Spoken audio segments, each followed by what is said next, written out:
Bonjour à tous. Devant vous se trouve la cathédrale Saint-Étienne de Cahors, un magnifique exemple d'architecture romane. Regardez sa façade. Elle est encadrée par deux tours carrées qui lui donnent un aspect très solide, presque défensif.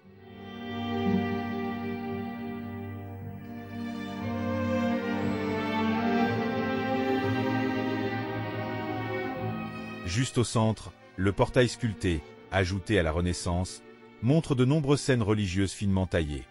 Au-dessus, on peut voir une grande rosace gothique, assez rare pour une église romane. Ce qui est encore plus impressionnant, ce sont les deux énormes coupoles en pierre sur le toit, visibles de loin et uniques en France. Autour, on observe des murs très épais, des contreforts massifs et de petites fenêtres en demi-cercle, typiques du style roman. Enfin, à l'arrière, le chevet avec ses chapelles rayonnantes ajoute une touche d'élégance à l'ensemble. C'est un monument à la fois puissant, sobre et chargé d'histoire.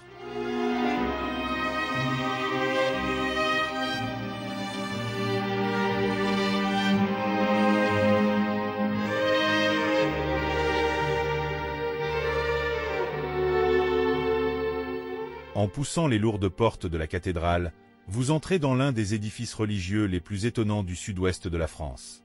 Préparez-vous à un voyage dans le temps, entre austérité romane et lumière gothique. Levez la tête. Ce qui saute immédiatement aux yeux, ce sont les deux immenses coupoles qui surplombent la nef. Haute de plus de 30 mètres, elles couvrent l'espace avec une majesté rare, un héritage d'inspiration byzantine que l'on retrouve très peu dans les églises françaises. La nef, construite au début du XIIe siècle, est sobre, presque austère, avec ses épais piliers, ses murs nus et ses ouvertures étroites. La lumière y pénètre doucement, créant une atmosphère à la fois solennelle et mystérieuse.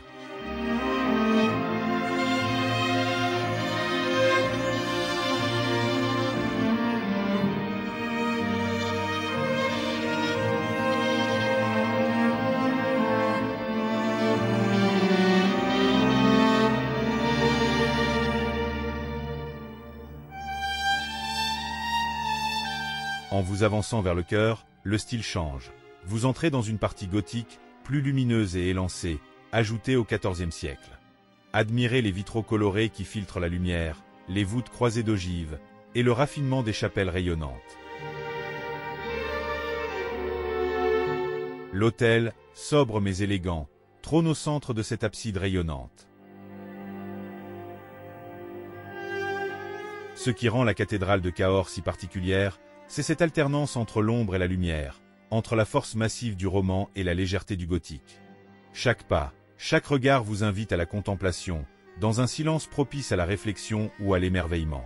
Voilà qui conclut notre visite de la cathédrale Saint-Étienne de Cahors. J'espère que ce voyage à travers l'histoire, l'architecture et la spiritualité de ce lieu vous a plu et vous a permis de mieux apprécier la richesse de notre patrimoine. N'hésitez pas à revenir pour explorer encore plus en profondeur ces moindres recoins, ou tout simplement pour profiter du calme et de la beauté de ce lieu emblématique. Merci de votre attention et de votre curiosité tout au long de cette visite.